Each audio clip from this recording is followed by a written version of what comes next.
In today's tech video, I'm going to show you guys how you can factory reset your Insta360 Ace Pro.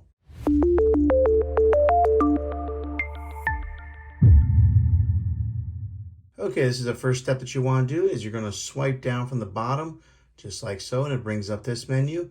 Now you're going to want to swipe over, just like so, from the right on over.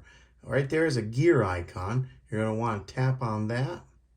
And when you do that, brings up some more options. Now you're going to want to scroll.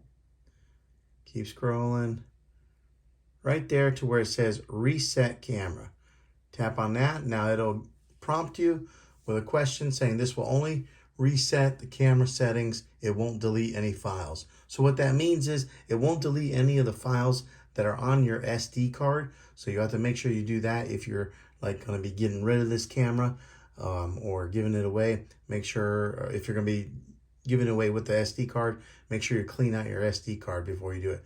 This right here will only format or factory restore the camera itself. So when you're ready to go on to the next step, you'll just click on confirm, and then it'll go ahead and go through all its proper, you'll just click on confirm, and then it'll do its thing, and it'll go ahead and factory reset your device back to the way it was when you first opened it out of the box. So this is how you factory reset the Insta360 Ace Pro.